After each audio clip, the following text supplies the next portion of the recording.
সমস্ত মুসলমানেরা কিয়ামতে বিশ্বাসী।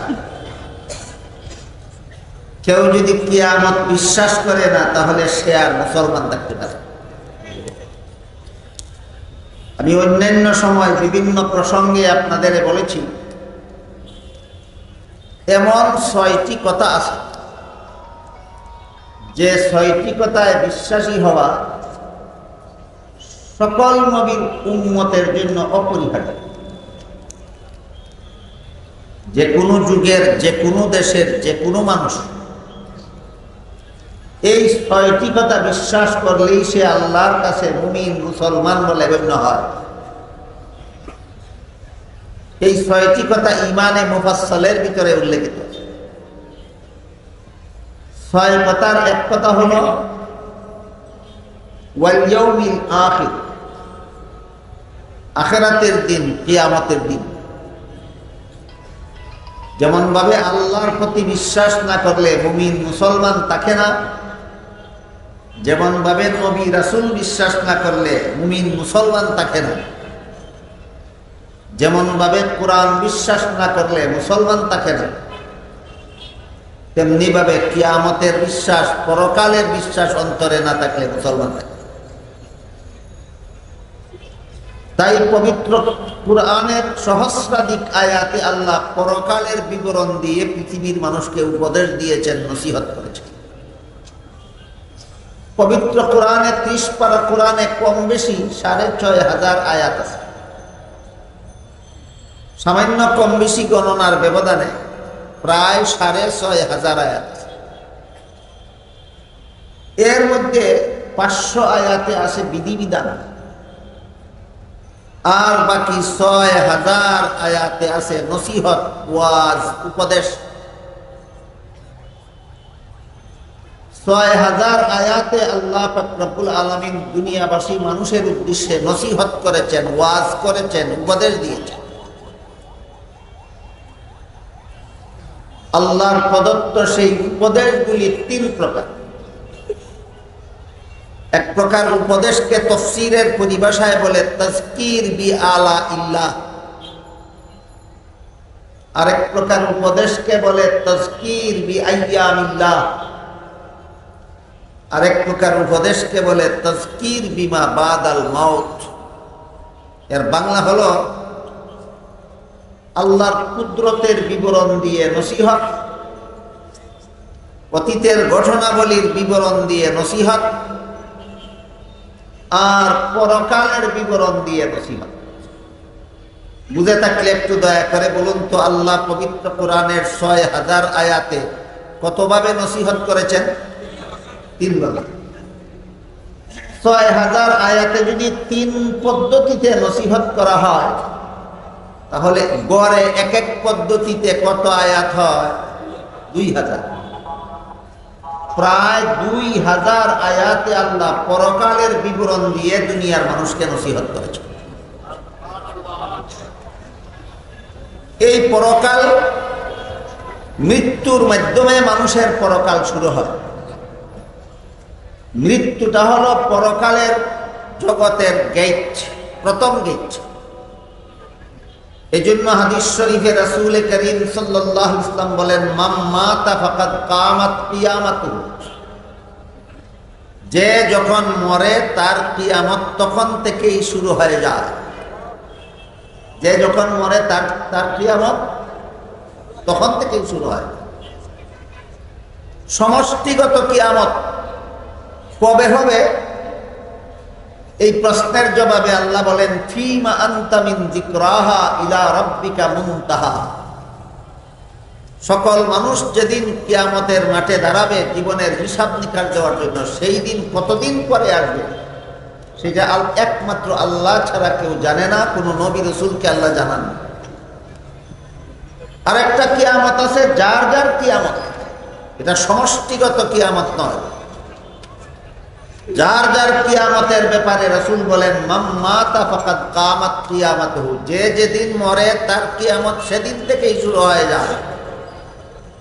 তাহলে আমরা এখানে যারা উপস্থিত আছি, আমাদের কারো মরণের কি আরো 100 বছর বাকি আছে? কারো হয়তো 1 বছর বাকি আছে, কারো হয়তো 1 মাস বাকি আছে, কারো হয়তো 1 সপ্তাহ বাকি আছে। 1 বছর পরে যার মরণ হবে তার কিয়ামতের 1 বছর বাকি। 1 মাস পরে যার মরণ হবে তার কিয়ামতের 1 মাস বাকি। একদিন পরে বাংলাদেশের কেউ মরবে না, তাহলে একদিন পরে যার মরণ হবে তার কিয়ামতের মাত্র আর একদিন বাকি। 1 ঘন্টা পরে পৃথিবীর কেউ মরবে না, তাহলে 1 ঘন্টা পরে যার মরণ হবে তার মরণে তার কিয়ামতের মাত্র 1 ঘন্টা পরে। তাই অন্য হাদিসে রাসূল করিম সাল্লাল্লাহু আলাইহি ওয়াসাল্লাম বলেন, আকসিরু যিকরা হাযিমিল লাযযাতিল মাউত, সেই মৃত্যুকে তোমরা বেশি বেশি স্মরণ করো যেই মৃত্যুর দ্বারা একদিকে তোমার কিয়ামত মৃত্যুর মাধ্যমেই শুরু হয়ে যাবে, অপরদিকে এই মৃত্যুর মাধ্যমে তোমার পৃথিবীর সকল প্রকার ভোগবিলাস চিরকালের জন্য বন্ধ হয়ে যাবে। যে মৃত্যু মানুষের পৃথিবীর ভোগবিলাস চিরকালের জন্য বন্ধ করে দেবে, সেই মরণকে বেশি বেশি স্মরণ করো। আরেক হাদিসে রাসূল করিম সাল্লাল্লাহু আলাইহি ওয়াসাল্লাম বলেন, যে ব্যক্তি দৈনিক 20 বার মরণকে স্মরণ করবে তার শহীদি মরণ।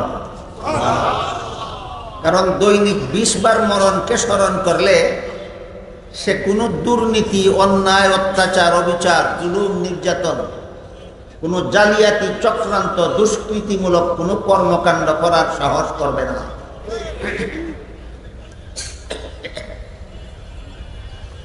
এই জন্য হাদিসে উল্লেখ আছে, মানুষের, সারা দুনিয়ার সমস্ত মানুষের মরণ চিন্তা 3 প্রকার। 3 দল মানুষ নিজের মরণকে নিয়ে 3 ভাবে চিন্তা করে। একটু বুঝে থাকলে দয়া করে বলুন তো, সারা দুনিয়ার সমস্ত মানুষ মরণ চিন্তার বেলায় কত প্রকার? 3 দল মানুষ নিজের মরণকে নিয়ে 3 ভাবে চিন্তা করে। আমি 3 দলের পরিচয় আপনাদের সামনে তুলে ধরছি, বুঝলে টের পাবেন আপনি কত নম্বর দলে আছেন। প্রত্যেকেই টের পাবেন আপনি কত নম্বর দলে আছেন। প্রথম দল হলো মরণের চিন্তা যারা করে, যে 3 দলে করে, এই 3 দলের প্রথম দল হলো বেদিন কাফিরগণ, যারা ইসলামে বিশ্বাসী নয়, যারা আল্লাহর বিধানে বিশ্বাসী নয়, যারা পরকালের চিরস্থায়ী জীবনে বিশ্বাসী নয়, দুনিয়ার ভোগবিলাসেই যাদের কাছে প্রাধান্য প্রাপ্ত, এ সমস্ত বেদিন কাফিরদের মরণ চিন্তা হলো এমন যে মরলে তো আমি আর কোনো দুর্নীতি করতে পারবো না, কাজেই মরণের আগে যা পারি দুর্নীতি করে নি। মরলে পরে তো আর কোনো জালিয়াতি করতে পারবো না, মরণের আগে যা পারি জালিয়াতি করে নি। মরলে পরে তো আর কোনো রকম বাটপারি করতে পারবো না, কাজেই মরণের আগে আগে যা পারি বাটপারি করে নি। চুরি, ডাকাতি, রাহাজানি, খুন খারাপি, ছিনতাই, ধর্ষণ, হত্যা, লুণ্ঠন, যত রকমের অপকর্ম আছে মরণের পরে একটাও করা যাবে না, কাজেই এই সমস্ত অপকর্ম যা পারি মরণের আগে করেনি। এই ধরনের মরণের চিন্তা মূলত ছিল বেদিন কাফিরের। এই ধরনের মরণ চিন্তা মূলত কাদের ছিল? কাফিরের। কিন্তু বর্তমান দুনিয়ার অধিকাংশ মুমিন মুসলমানের মরণের চিন্তাও বেদিন কাফিরের মতো। বর্তমান দুনিয়ার অধিকাংশ মুসলমানের মধ্যে কেউ আছে, মরলে তো আর সুদ খাইতে পারবো না, মরণের আগে যা পারি সুদ খাইয়া নেই। মরলে তো আর ঘুষ খেতে পারবো না, যা পারি মরণের আগে ঘুষ খাই। মরলে তো আর মদ খেতে পারবো না, মরণের আগে যা পারি মদ খাই। মরলে তো আর গাঁজা খেতে পারবো না, মরণের আগে যা পারি গাঁজা খাই। আপনারা হয়তো ভাবতে পারেন গাঁজাখুর মুসলমান তো সমাজে কমই আছে। আমি জিজ্ঞাসা করি, গান বাজনা শুননেওয়ালা মুসলমান সমাজে কমই আছে না বেশি আছে? এরা মনে করে মরলে তো আর গান বাজনা শুনতে পারবো না, মরণের আগে যা পারি গান বাজনা শুনে। তাহলে বর্তমান সমাজের বেশিরভাগ মুমিন মুসলমানের মরণের চিন্তা হুবহু বেদিন কাফিরের মরণের চিন্তার মতো হয়ে গেল। একদল মানুষের মরণ চিন্তা এরকম। দ্বিতীয় দল মানুষ সত্যিকারের মুমিন মুসলমান, ভেজাল মুসলমান নয়, নির্ভেজাল মুসলমান। সত্যিকারের মুমিন মুসলমানের মরণ চিন্তা হলো, মরলে তো আর নামাজ পড়ার সুযোগ নাই, মরণের আগে যা পারি নামাজ পড়ে নেই। মরলে তো আর এবাদত বন্দেগি করা যাবে না, মরণের আগে যা পারি এবাদত বন্দেগি করে নেই। মরলে তো আর আল্লাহর বিধান পালনের সুযোগ থাকবে না, মরণের আগে যা পারি আল্লাহর বিধান পালন করে নেই। মরলে তো আর নবীর তরিকা আমলের সুযোগ থাকবে না, মরণের আগে যা পারি নবীর তরিকা আমল করে নেই। বলুন, এই দ্বিতীয় প্রকার মরণ চিন্তা কাদের? মুমিন মুসলমানের। দ্বিতীয় প্রকার মরণ চিন্তা কাদের? মুমিন মুসলমান। দুঃখের বিষয়, বর্তমান দুনিয়ার কম সংখ্যক মুসলমান ওই মুমিনের মতো মরণ চিন্তা করে। কম সংখ্যক মুসলমান ওই বর্তমান সমাজে মরণের চিন্তা করে, কিন্তু মুমিনের মতো করে না, কাফিরের মতো করে। তৃতীয় দল হলো আল্লাহর বিশেষ বান্দাগণ, ওলি আউলিয়াগণ। ওলি আউলিয়াগণের মরণ চিন্তা আরো স্বতন্ত্র ধরনের। ওলি আউলিয়াগণের মরণ চিন্তা হলো জান্নাতের নিয়ামত উপভোগ করার চেয়ে আল্লাহর সাক্ষাৎ লাভ করার আনন্দ বেশি। এটা হাদিসে আছে, এটা আহলে সুন্নাত ওয়াল জামাতের মুসলমানদের আকীদা। জান্নাতের নিয়ামতের উপভোগের চেয়ে আল্লাহর সাক্ষাতের আনন্দ বেশি। এই জন্য আল্লাহর ওলি আউলিয়াগণ সদা সর্বদা এই চিন্তায় বিভোর থাকেন, কবে আমার মরণ হবে তারপরে আল্লাহর সাক্ষাৎ হবে, কবে আমার মরণ হবে তারপরে আল্লাহর সাক্ষাৎ। এটা হলো ওলি আউলিয়াগণের মরণের চিন্তা।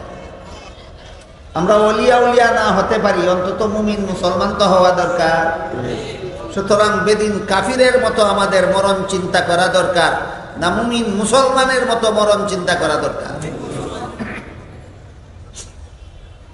তাই হাদিস শরীফে রাসূল করিম সাল্লাল্লাহু আলাইহি ওয়াসাল্লাম বলেন, মরণের কথা বেশি বেশি স্মরণ করো।